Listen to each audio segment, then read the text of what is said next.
two of your daughters told the police that they and their brother Stephen slept with knives under their mattress because they were so afraid that you were going to kill them all while they slept. So you didn't have to use force. You terrorized your own children, sir. So you know what it's like. And you turn around and you did it to your own daughter. Yeah. Did you violate more than one of your children? And we are about to watch the parole hearing of a monster who did the unimaginable to his biological daughter. Now, this case was decided, the appeal was decided in 2012. He was given a 25-year sentence, but suspended after 20. And here he is up for parole. Now, this is one of the most atrocious, nastiest cases that we have seen. And I want you to keep in mind that we watch it, that the state of Connecticut considers him to be a low risk to reoffend because of that old trusty static 99 risk score that all 50 states in America uses. Just keep that in mind as you watch this parole hearing. And we are going to hear from the survivor the courage that it takes for her to get up here and stand up and drop a mic on this lousy sperm donor, because that's all he ever was. I'll unpack it with the details of the appeal at the end. My name is Oral R. Haynes. My inmate number is 339578. Thank you. This hearing is being conducted in consideration for the parole application of Oral Haynes, 339578. He is serving a sentence of 25 years, execution suspended after 20 years, and 10 years probation for sex assault 1 and 6 counts of sex assault 3rd. As of today, records reflect a parole eligibility date of March 15th of 25. There is victim input in this case. There is an offender accountability plan for this offender. It has been reviewed and shows that the offender has completed the following programs: sex offender treatment, voices, tier 2, and alternatives to violence. Utilizing the statewide collaborative offender risk evaluation system, the offender score falls within the low range risk of recidivism. Utilizing the static 99R, the offender's overall score for sexual offense recidivism falls within the low range. Mr. Haynes, this is your opportunity to express to the board why you believe you should be granted parole. You may begin, sir. Well, I've been in prison for a while. I've tried to be a good prisoner, tried to stay out of trouble.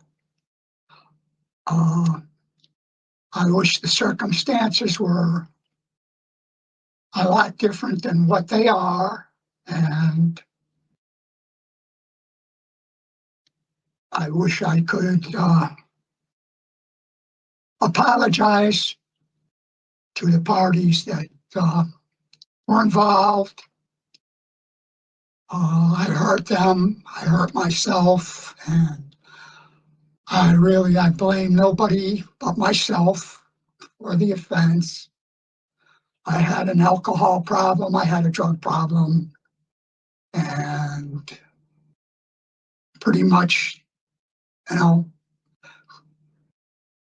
looking for, a little bit of mercy and forgiveness and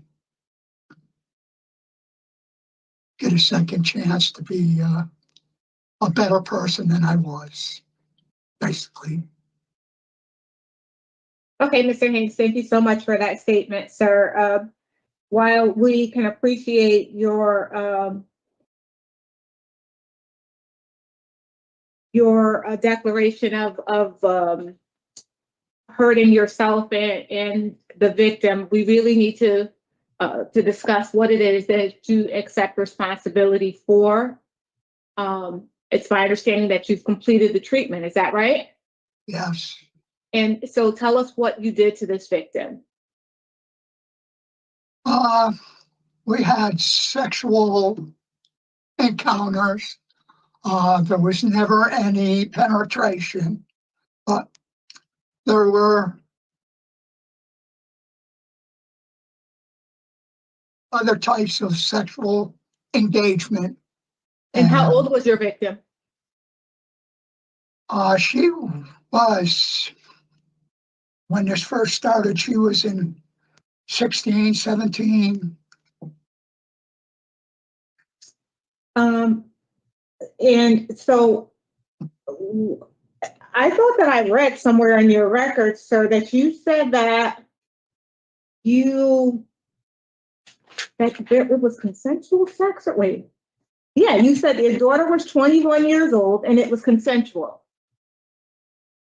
So are you admitting today that this occurred when this victim was underage, sir?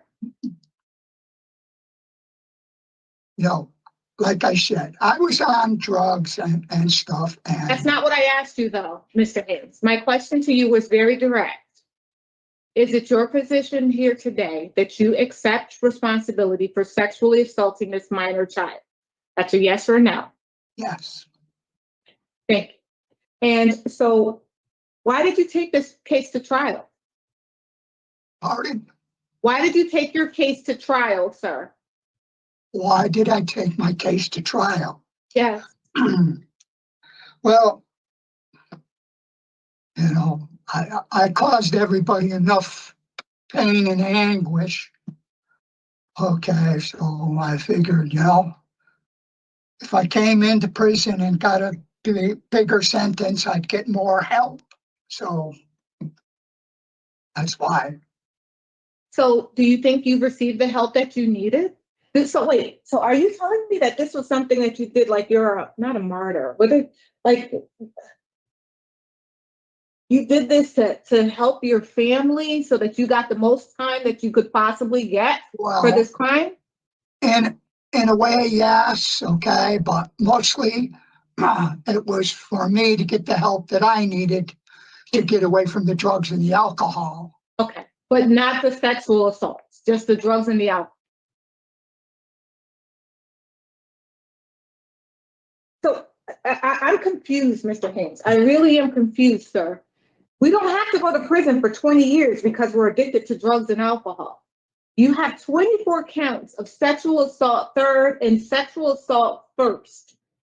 It says nothing in here about your being convicted for possession of narcotics or being, I don't see any conviction for any drugs, sir.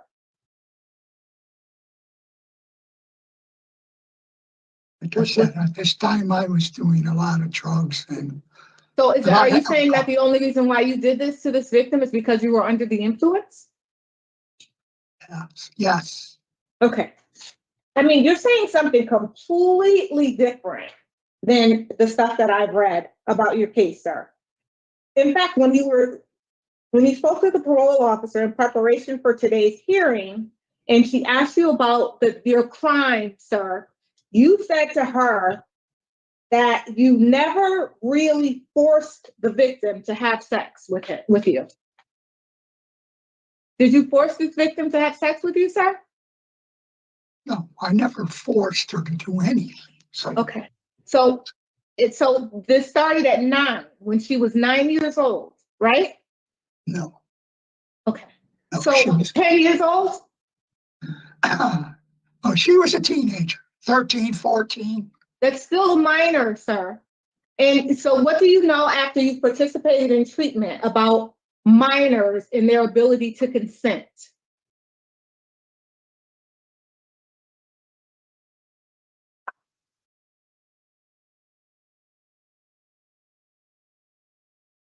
I don't have anything to say.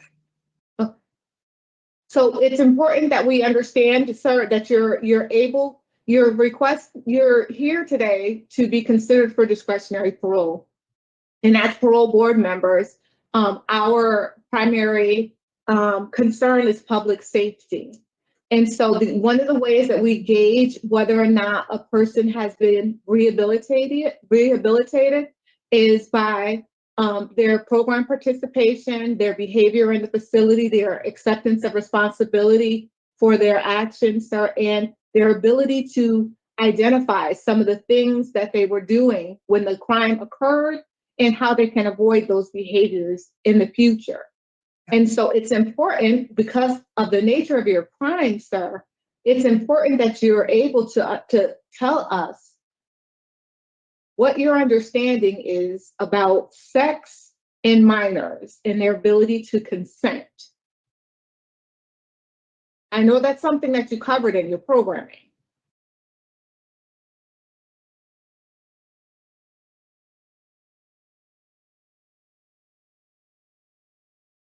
I don't know what to say. Okay. All right. And so you said in your opening statement that you, if you had an opportunity, you wanted to apologize to your victim.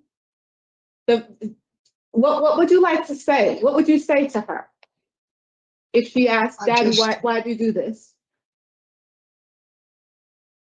Well, things weren't going too good, okay, and me and my wife, we were having troubles, okay? No, and my Mr. daughter Haynes, was, Mr. Haynes, I asked you about, you said you wanted to apologize to your victim. And so I'm asking you what you would say to your victim in an apology. I just tell her I apologize for what happened. What happened? You apologize for sexually assaulting her and taking her innocence away and all the mental anguish and physical anguish that she has encountered as a result of your actions. Yeah. You apologize for those and you wish that you had a chance to do it over again and you wouldn't do this to her or anyone else. You were sick and that you needed help kind of thing. That's an apology. Not, what did he say his apology was? Sorry for what happened. Oh, okay. I thought so. Okay. All right. Ms. Turner, do you have questions for Mr. Haynes? Mr. Haynes, the records that we have about your substance use, what drugs were you so heavily involved in?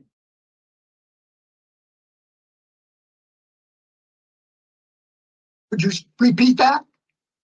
What were the drugs that you were so heavily involved in that you lost all sense of dignity and moral morality? Well, I was doing a lot of marijuana, okay, a little TLC and alcohol, and I think you mean THC. yeah, well, whatever. So it's like, So you blame your years of repeated victimization of your own daughter on marijuana and alcohol, nothing else? well, I was sexually assaulted when I was young, so it's like, a lot of things happened to me, and I was going through a hard time. Okay, so a lot of my oldest brother passed away, and like I said, I was just going through a hard time. So These are all excuses, Mr. Haynes, for unspeakable acts of victimization that you perpetrated against your own child. Did you ever get any help for yourself? For your own sexual abuse? no, I didn't. Did you suffer? Did you suffer as a result of having been victimized? Probably, yes. So you know what it's like, and you turn around and you did it to your own daughter. Yeah. Did you violate more than one of your children?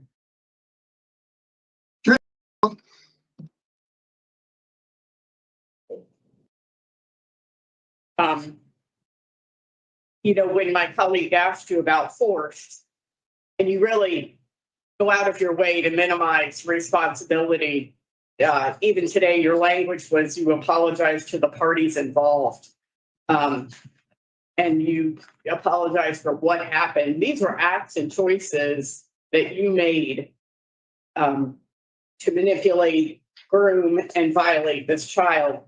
And when asked about force, you said no, but the reality was in the police report that the two of your daughters told the police that they and their brother Stephen slept with knives under their mattress because they were so afraid that you were going to kill them all while they slept.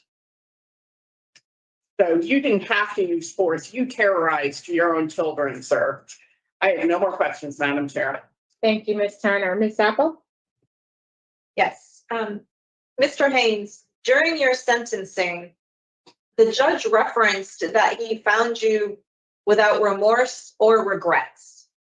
Has that changed in the ensuing years since you've been incarcerated? Yes, it has. Can you talk about it?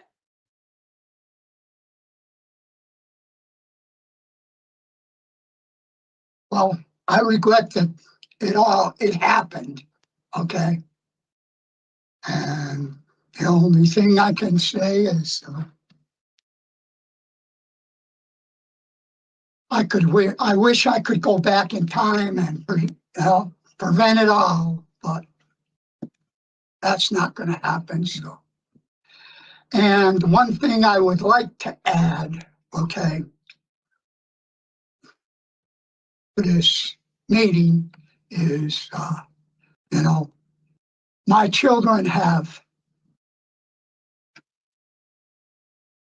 large imaginations, so I never threatened any of my children, never. The only thing I told my children is to behave, stay out of trouble, okay, finish school, go to college, and get a good job. And my oldest stepson can vouch to that point. So that's all I got to say. I got to say no more. In one of the reports that we read, it said that you like to spend your time making calls to your family. Who are you in touch with and who do you talk to on a regular basis?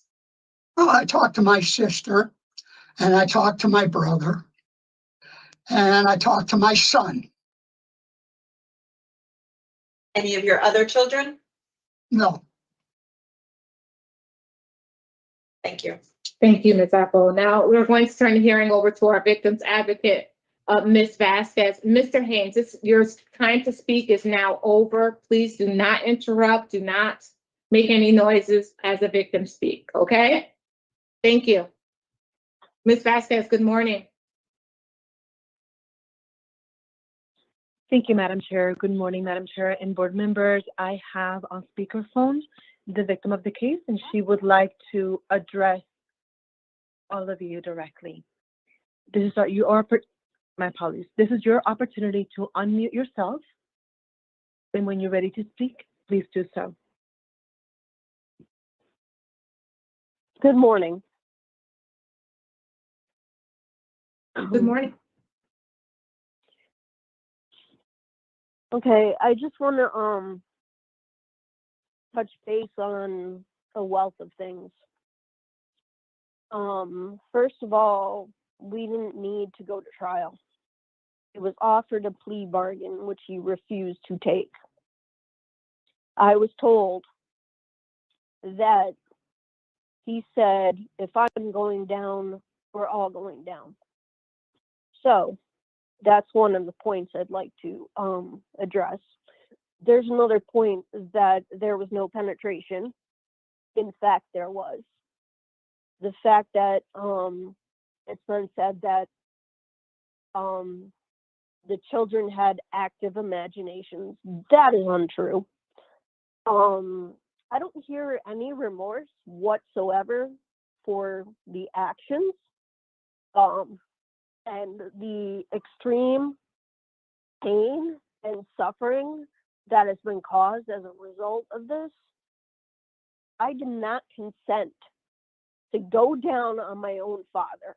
I did not consent for him to eject around my neck. I did not consent for him to penetrate me, although he's saying contrary. That did occur. There's just, I honestly don't have enough words to describe what's going on with things, but I will say that I believe, regardless of the age of the inmate, that they do in fact have shown one,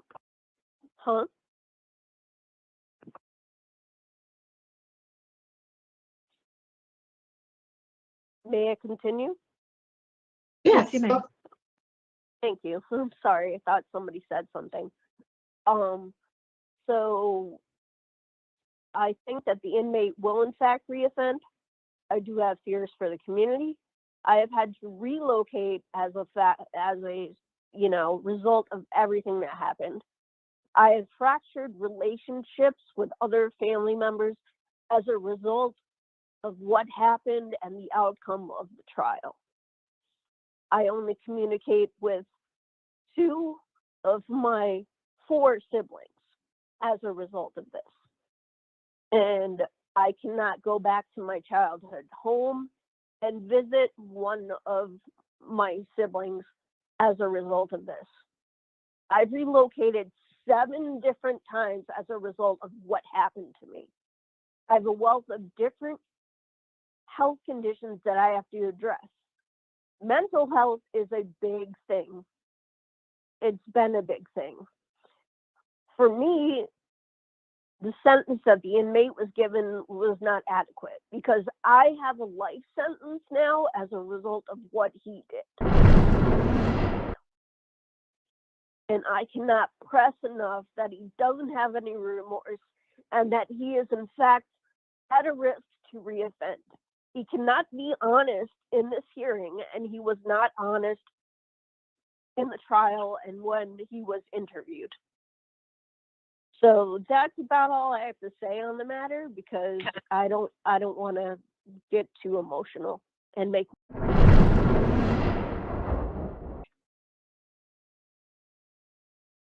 Thank you. Thank you. Thank you for your statement, Madam Chair and board members. This is all that I have for this particular case. Thank you. Thank you. Thank you, Ms. Vasquez. So at this time, we're going to deliberate and we'll give you our decision shortly, Mr. Haynes. So prior to the victim's input, I did have Mr. Haynes denied discretionary parole. That has not changed with the victim's statement.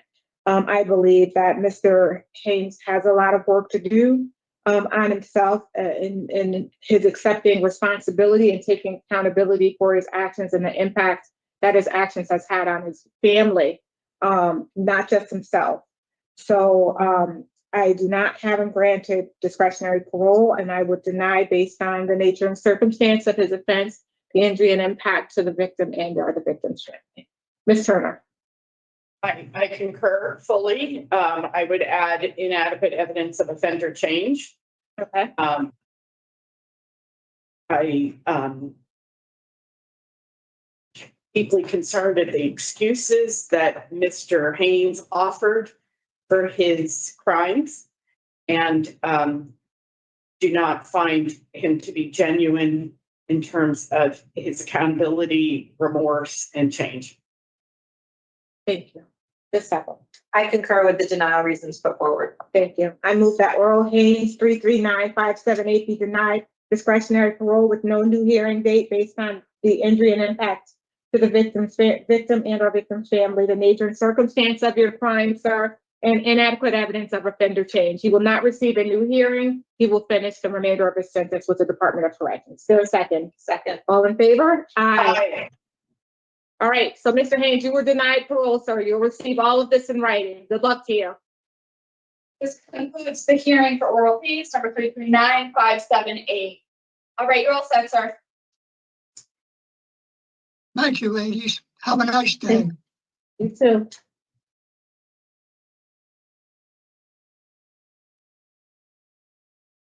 Please exit the room, Mr. Haynes. You can exit. You can get up and leave. You can leave. Yes, get up and get out of here, cockroach. That's what it is. You know, when you think you've seen it all, it's just unreal. But you want to know the travesty about this? I mean, if you could add more to it, it's that it doesn't even make a difference. You see, he's getting out on his full term date on 1/10 of 2026. He's getting out in a year. And that's it. He's going to be walking free, a low risk. We're going to go through the documents of this case. We have a beautiful article written where we can hear more from the survivor as if the survivor stands up to this sperm donor. We're going to go through the appeal and how the insanity of it, that the statute of limitations had run up so they could only charge him for the crimes that he committed. I guess more than a decade later. Look at him walk around there. I don't know if he's hiding from someone, staring out the door. Maybe there's someone out there to get him, right? You always wonder, how is it possible that people with these dirty jackets can just coast around in prison? But it seems to happen all the time, right? But here he is. Maybe he's hiding.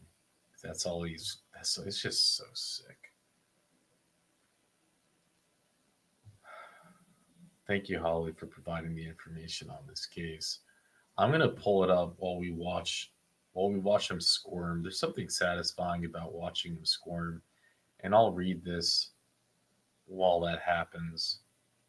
So there's the appeal, and then there's this article written in 2008, and it says, Vernon Man, Connecticut, sentenced to 2 decades in prison. He was sentenced to 20 years in prison and 10 years of special parole in Vernon Superior Court on July 25th for doing that to his daughter between the age of 9 and 23. His convictions was after only 3 hours of deliberation. Good on the jury.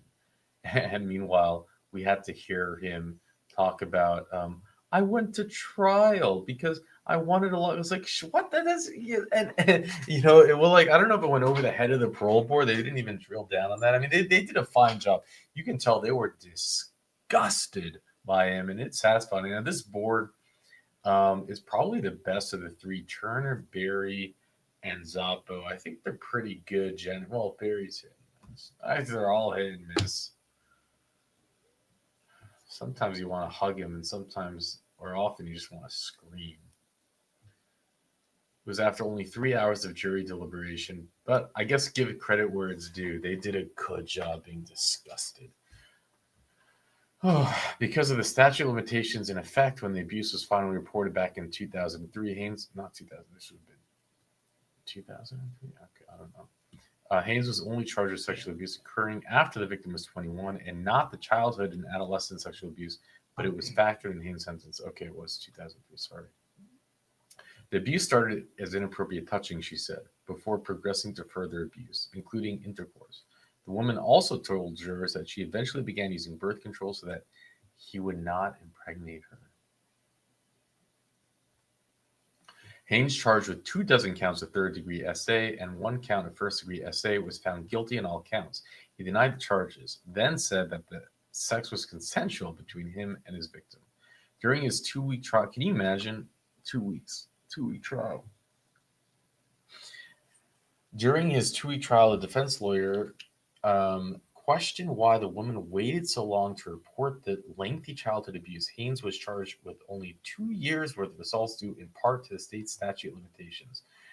These sick psychopathic defense attorneys. He gets two defense attorneys. And can you imagine having to take that job? I'm sorry. I get that everyone deserves an attorney, but not everyone has to take these cases. I would say no. I'm not going to question. However, expert testimony revealed that the court of the victim's traumatic abuse often hide the details of their abuse from others due to deep sense of shame and responsibility, even going so far as to protect their abusers. After just 3 hours of deliberation, the jury convicted Haynes on 1 count of first-degree SA assault of 24 counts of third-degree assault, acquitting him of 1 count of first-degree kidnapping. Assistant State Attorney Elizabeth Leeming, who prosecuted the trial, said that his actions were one of the most heinous crimes one can commit. Never once prior to the trial or since has the defendant shown the slightest bit of remorse. And that statement is true to this day. The victim also spoke at the sentencing and said, "I'm sure you thought I wouldn't show up for the trial, that I wouldn't stay the course, that you still had control over me."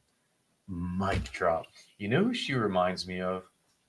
She reminds me of the survivor who showed up to her momster's parole hearing and dropped a mic on her twice for what her mother had done, enabling her sperm donor, as she calls him, to do to her for all these years. You know what? As a matter of fact, I'm going to play a mic drop of that.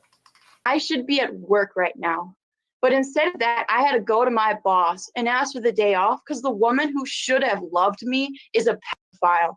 If she really is as sorry as she says she is, she should stop making me carve time out of my life to attend her paroles. Please, parole board, I ask you, don't grant this abuser release from prison. Have you seen her parole hearing? If you haven't, you need to see it. I feel like these two women have that in common, just taking back the control and dropping a mic. It's incredible. We did a GoFundMe for her. I'll put a link to that in the description if you want to check it out. One of I think that our community raised over $10,000 for a GoFundMe, which is all about her being able to support her many siblings. She had many siblings, and she's the oldest. She's the oldest sister, the oldest child, and she feels a need to support them as soon as they get out of foster care. At least when. Hello? They're all done. They, Okay. Hey, Nancy, yep, I'm all set. So whoever, it doesn't matter who's next. So we have a code orange right now. And I was Oh, gonna okay. get the annex guys, but we have a guy in East 3, so we're gonna just grab him and bring him down ourselves. Sounds good. Serrano? Yeah, whatever So works it's for gonna- you guys. So it's gonna be Serrano, and then the annex guys, as soon as they get clear, they're gonna get dropped off. Sounds good. Okay? All Yeah. right. They Thank get out you. of foster care, they have a little bit of money to feel some independence and security. So the woman called herself the voice for those women who came forward to confront their abusers, even if their family or society ostracized them. Kesselbaum, however, argued for less jail time for the man he said was a good person and a good father. One who suffered from a background of parental. Shut up. Haynes' father was physically and emotionally abusive, and many of Haynes' behaviors mirror that of the father. Another factor in sentencing, Kesselbaum said, should be Haynes' life expectancy. Haynes, 52, is without work, with disability, and is plagued with physical ailments. 8 years for somebody in his position is a significant period of incarceration. Yeah, well, psychopath. Kesselbaum said after proposing a maximum 8-year sentence for Haynes, many of Haynes' friends and family also spoke during the sentencing in support of their friend and father. Can you imagine? Can you even imagine that people came up and spoke in support of this roach? It blows the mind, but this is something we see all the time. These birds of a feather flock together are never truer when it comes to these monsters. They are surrounded by enablers. Condition of special parole includes sex offender treatment and registration, no contact with victim or that. Okay. And here's the appeal. And look at this. It was decided November 2012, 13 years ago. And so it was an effective sentence of 25 years suspended after 20 years with 10 years probation. I really wonder what was the maximum legislation allowed, because if penalty of up to 20 years, the sentence was 20 years suspended after 15. It looks like she gave the judge gave the maximum. Because if they did not, it would just be insane. His total effective sentence was 25 years. No, you know what though? It wasn't the maximum because she suspended 5 years of it. So there was no reason for the judge to suspend anything. It's just insane. Jury trial. The facts are as follows. The petitioner engaged in sexual contact with the victim's biological daughter starting when she was approximately 9 years old. On at least 24 occasions between 2002 and 2003, he engaged in intercourse. On those dates, the victim was between the age of 20 and 22. On one occasion, the defendant compelled the victim to engage in the petitioner claims the sentence was inappropriate and disproportionate. Pursuant to the petitioner had an abusive father that was a special education student. The petitioner argues minimal criminal history and a sentence is excessive. The state argues the crimes were horrific. I agree. The abuse started when the victim was 9 years old, but because of the statute of limitations, the state could not prosecute these abuses. The petitioner has shown no remorse and takes no responsibility. The victim submitted a letter to the Division of Counsel from the therapist. The victim struggles with the aftermath of the crime. Yeah. It's the division finds there is nothing inappropriate or disproportionate with the sentence imposed by the trial court in this case.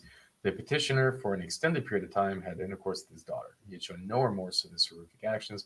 The victim continues to suffer from the assault. And of course, they denied it. But, I mean, you shouldn't say, of course, you never know.